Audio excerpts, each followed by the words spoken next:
इसे हम इक्वेशन 1 का नाम देते हैं। नाउ वी प्रूव यूनिकनेस कि इस x is equal to Y plus z, इस डायरेक्ट सम के लिए ऐसा होना चाहिए ना, हर x बिलोंग टू h के लिए ऐसी जो हमें रिप्रेजेंटेशन मिले वो यूनिक होनी चाहिए। तो अब हम यूनिकनेस शो करते हैं। To prove, now we prove uniqueness.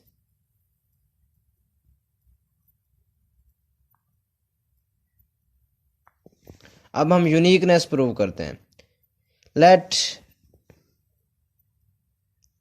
x is equal to, हम ये कह देते हैं x is equal to Y plus z is equal to y1 plus z1, कि इसकी दो रिप्रेजेंटेशन, एक है y प्लस जी, दूसरी है y1 प्लस z1। अब हम शो ये करेंगे कि y y1 के बराबर है और z z1 के बराबर है। वी आर,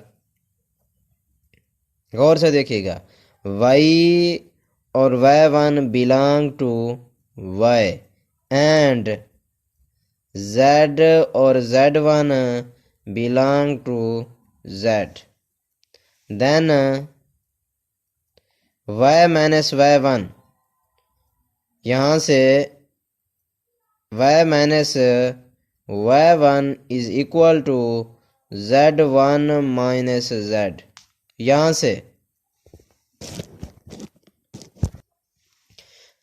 से जब y माइनस उधर गया तो y1 हो जाएगा, ये जब इधर आया तो z1 minus z। Since y minus y1 belong to y,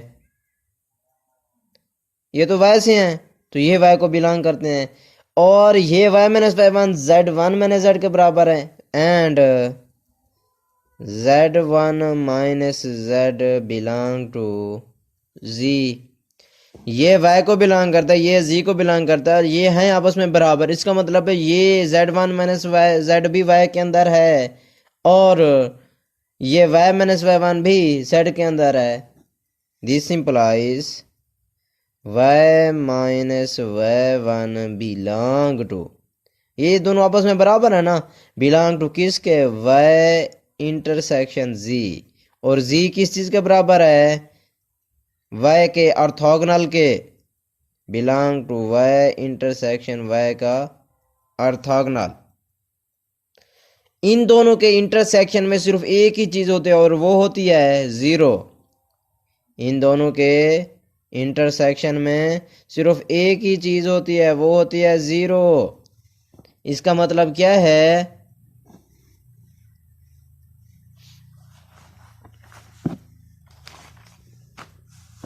इसका मतलब ये है y minus y1 is equal to zero. This implies y is equal to y1। Similarly z1 minus z belong to y intersection y का orthogonal which is equal to zero.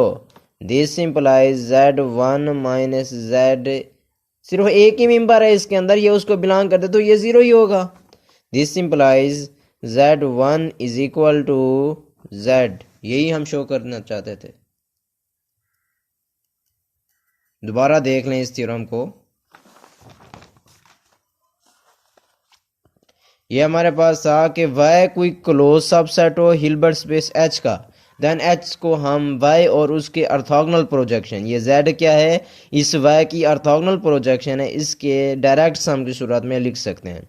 Since h is a complete and y is a close subset of x। h complete, Hilbert है ना, Hilbert कहते हैं complete inner product को, तो h complete है और y closed है। ये हम थ्योरम पढ़ चुके हैं। अगर कोई क्लोज सबसेट हो किसी कंप्लीट का तो वो भी कंप्लीट होता है, तो इसका मतलब है ये y भी कंप्लीट हो गया। y अगर कंप्लीट है तो ये कन्वेक्स भी होगा। ये हम पढ़ चुके हैं। अगर कोई कंप्लीट सबस्पेस हुआ है कि और x को बिलोंग करे, then z is equal to, ये हमने लास्ट में एक थ्योरम पढ़ा था, z is equal to x minus y is orthogonal to y। So इसी हिसाब से हम x belong to h, there is a y belong to y side that x is equal to y plus z, where z is equal to y का orthogonal projection x belong to z है। Now we prove uniqueness. अब हम show कर दें कि ये unique representation हो गया x इज इक्वल टू, हम कहते हैं x को हम y प्लस z की सूरत में भी लिख सकते हैं और y1 प्लस z1 की सूरत में भी लिख सकते हैं। ये y और y1 जब y को बिलोंग करें तो y माइनस y1 भी तो y को बिलोंग करेगा।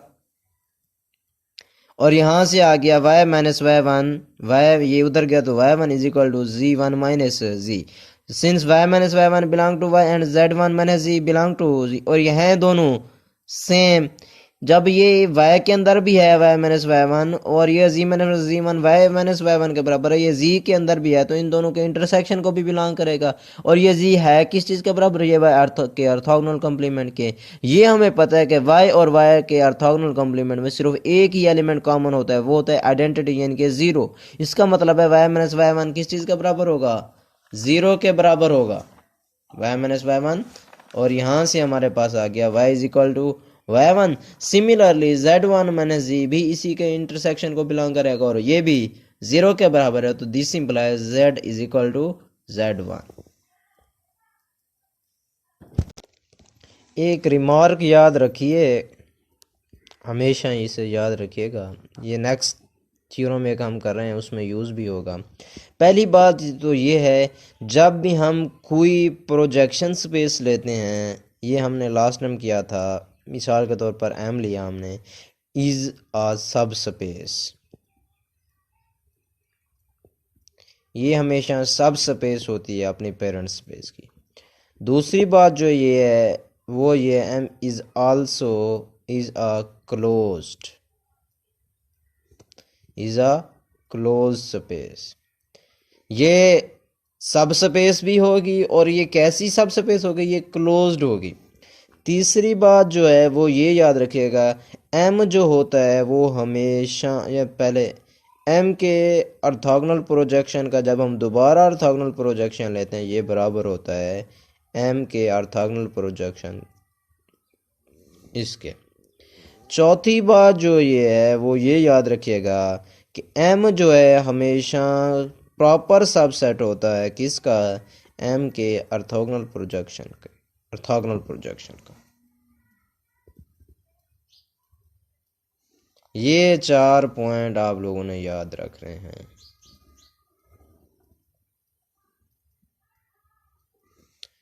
ये चारों की क्या है, एम ऑर्थोगोनल हमेशा सब स्पेस होती है अपनी पेरेंट स्पेस की, एम ऑर्थोगोनल क्लोज स्पेस होती है। तीसरी प्रॉपर्टी क्या है इसका, अगर डबल प्रोजेक्शन लें ऑर्थोगोनल प्रोजेक्शन तो एम के ऑर्थोगोनल प्रोजेक्शन ऑर्थोगोनल प्रोजेक्शन के बराबर होता है, और एम हमेशा अपने डबल ऑर्थोगोनल प्रोजेक्शन का सबसेट होता है। क्लियर हो गया। तो अब हम एक थ्योरम करते हैं।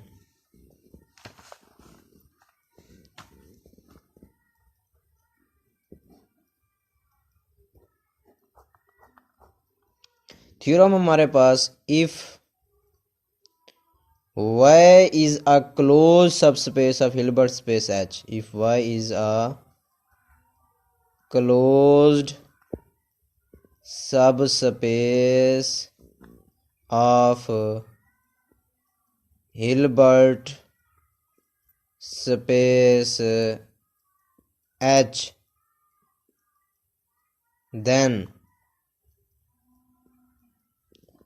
y is equal to y का डबल ऑर्थोगोनल प्रोजेक्शन। ये दोनों सेट हैं, ये भी सेट है ये भी सेट है, ये आप लोगों को पता होना चाहिए। जब भी हम दो सेट्स को इक्वल प्रूव करना चाहते हैं तो हम ये प्रूव करना चाहते, अगर हम ये प्रूव करना चाहते हैं कि a is equal to b, दोनों सेट ने, तो हम इसके लिए ये बात साबित करना है कि a सब सेट होगा b का एंड b सब सेट होगा a का। हम ये चीज़ साबित करते हैं कि अगर a और b बराबर होंगे तो a सब सेट होगा b का और b सब सेट होगा a का। सिमिलरली हम यहाँ पे भी यही शो करेंगे कि y जो है इस y का डबल ऑर्थोगोनल प्रोजेक्शन का सबसेट होगा और ये y का डबल ऑर्थोगोनल प्रोजेक्शन इस y का सबसेट होगा। हम यहाँ पे देख चुके हैं कि m अपने डबल ऑर्थोगोनल प्रोजेक्शन का क्या होता है, सबसेट। बाय डेफिनेशन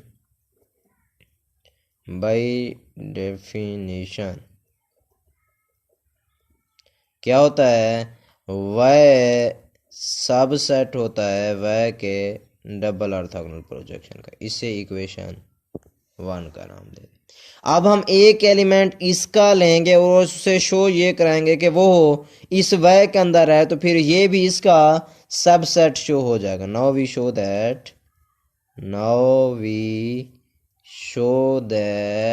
क्या शो करेंगे कि वय का डबल ऑर्थोगोनल प्रोजेक्शन भी सबसेट है किसका, वय का।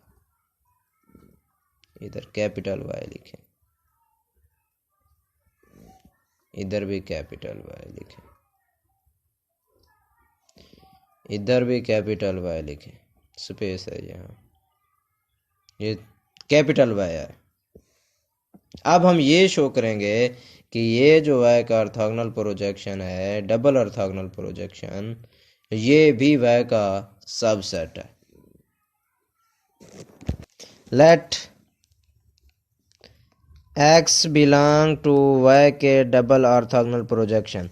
तो हम ये एक थ्योरम लास्ट टाइम कर चुके हैं, तो हम लिख सकते हैं x is equal to Y plus Z we are y belong to y है, जो किसका सबसेट है हम पहले कर चुके हैं, जो सबसेट है y के डबल ऑर्थोगोनल प्रोजेक्शन का, इसका सबसेट है ना ये एक्स वाई का डबल ऑर्थोगोनल प्रोजेक्शन में है। अगर ये है तो हम वो z is equal to x plus y जिस तरह लिखा था, तो x is equal to Y plus z हम लिख सकते हैं। We are y belong to y, जो के y के डबल ऑर्थोगोनल प्रोजेक्शन का सबसेट है। और ये हमें पता है y का जो डबल ऑर्थोगोनल प्रोजेक्शन है ये एक वेक्टर स्पेस है। सिंस y का double orthogonal projection is a vector space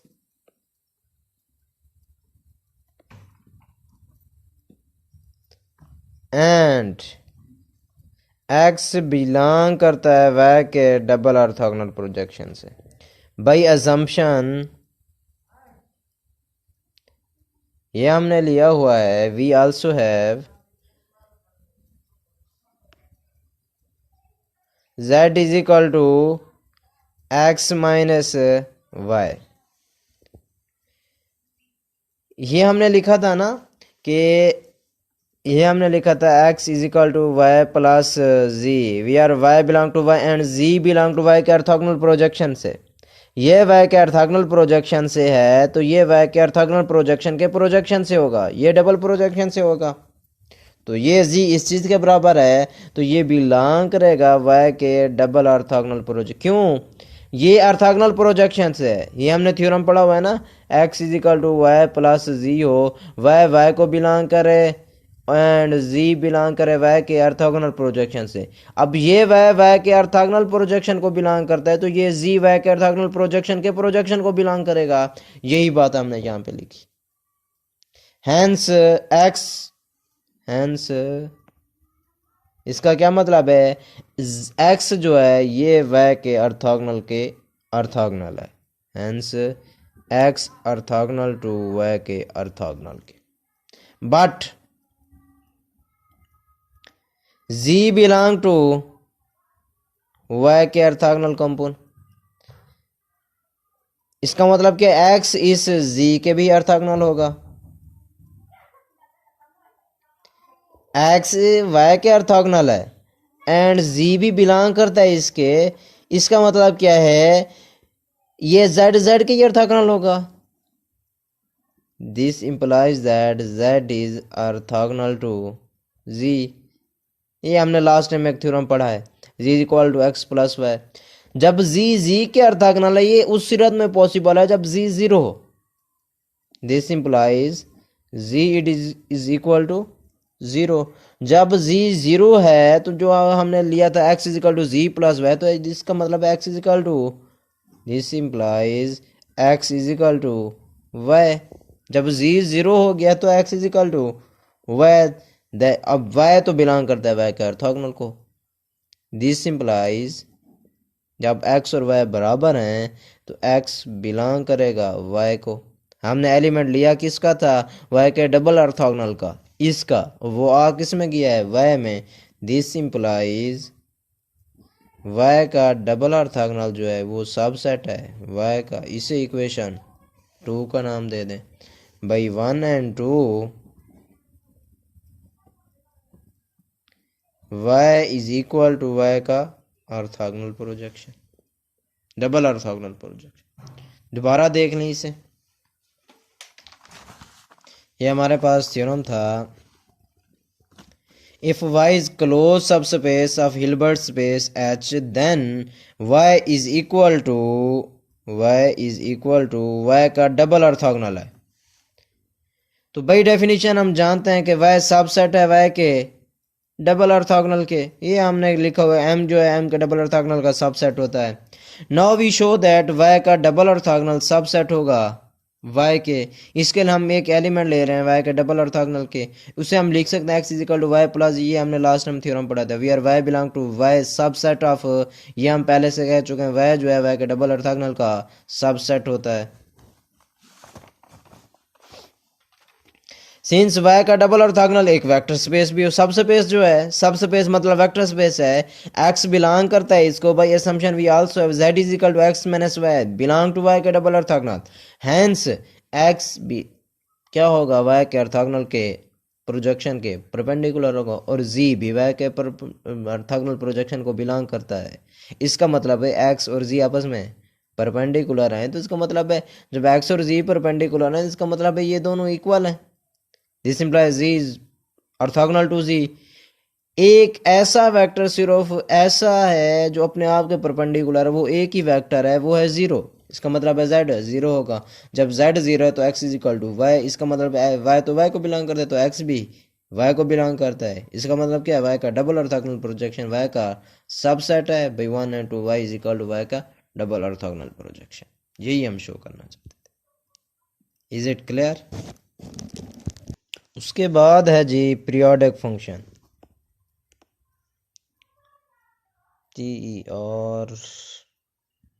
PERIODIC function.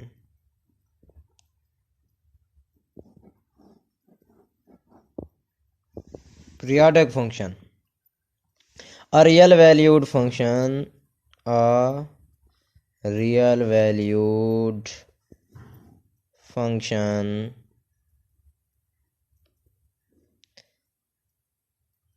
x या f on R is said to be periodic, is said to be periodic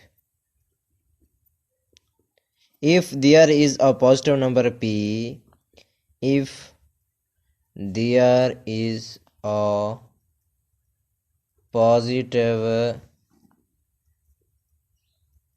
number p such that f of t plus p is equal to f of t for all t belong to R. A real valued function f on R is said to be periodic if there is a positive number p such that f of t plus p is equal to f of t for all t belong to R. तो हम कहेंगे ये f जो है ये periodic function है। इसकी example मैं देता हूं, जैसा कि साइन है, अगर आप साइन की वैल्यू देखें तो साइन एक्स कुछ भी हो, X plus 2 pi is equal to sine X. Similarly cos भी पीरियोडिक फंक्शन है, cos of X plus 2 pi करेंगे वो भी यही वैल्यू देगा। फॉर एग्जांपल अगर मैं साइन 30 की वैल्यू देखूं तो वो 1/2 आती है। जब साइन 30 में मैं 2 पाई ऐड करूं, ये 360 के इक्वल होता है ना, यानी कि तो साइन 390, ये भी आप अगर निकालें तो वो भी 1/2 ही आएगा। सिमिलरली कॉज का भी जो पीरियड है वो 2 पाई है, कॉज भी हर 2 पाई के बाद अपनी वैल्यू दोबारा रिपीट करता है। ऐसे फंक्शन को कहते हैं हम ये पीरियोडिक फंक्शन है, ये अपनी एक पीरियड के बाद दोबारा से अपनी वैल्यू रिपीट करता है। साइन का पीरियड भी 2 पाई है, कॉज का भी 2 पाई है, टेन का हम पढ़ चुके हैं, टेन का पीरियड क्या है, पाई है। तो ऐसे फंक्शन को हम कहते हैं कि ये पीरियोडिक फंक्शन है। क्लियर हो गया ना। पीरियोडिक फंक्शन क्या होते हैं, ऐसे फंक्शन होते हैं जो अपनी वैल्यूज एक इंटरवल के बाद एक पॉजिटिव नंबर के बाद दोबारा अपनी वैल्यू रिपीट करते हैं। जिस तरह ये 2 पाई के बाद साइन अपनी वैल्यू दोबारा रिपीट, वही साइकिल सेम टू सेम देता है। और कॉस भी हर 2 पाई के बाद अपनी वैल्यू रिपीट करता है। अब हम पढ़ते हैं फोरियर सीरीज। फोरियर सीरीज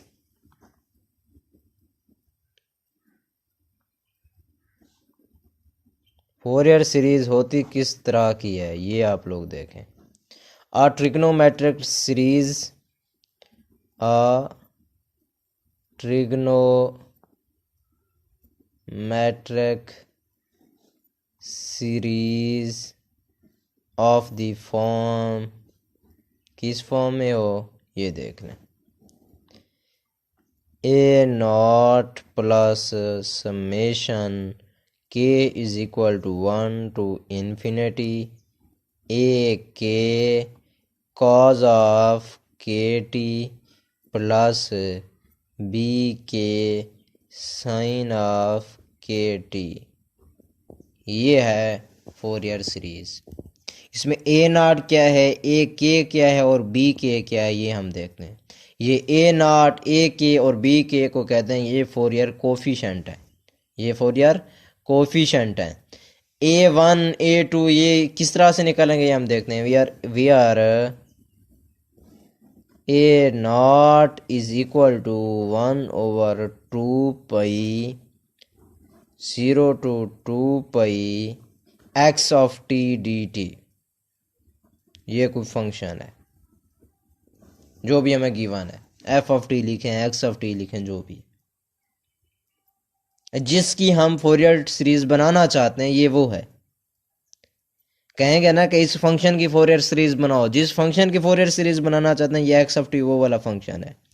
और ए के किस चीज़ के इक्वल है, ए के है हमारे पास 1/पाई 0 to 2 pi x of T, जो फंक्शन जिसके हम फोरियर बनाना चाहते हैं, इनटू कॉज ऑफ के टी डी टी। के को 1 पुट करेंगे A1, 2 पुट करेंगे A2, 3 पुट करेंगे A3, k is equal to 1 2 3 and so. Similarly b k हमारे पास क्या होगा, 1/पाई 0 to 2 pi x of t sine of के t D t, where k is equal to 1 2 3। ये a naught, a k and b k are called Fourier coefficient. We are A naught, a k and b k are called Fourier coefficient.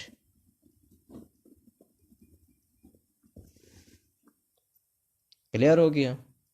ये था हमारा topic आज का। अगर इसमें कोई भी मसला हो, आप लोगों को कोई कन्फ्यूजन हो तो आप लोग मुझसे पूछ सकते हैं। ओके जी, अल्लाह हाफिज़।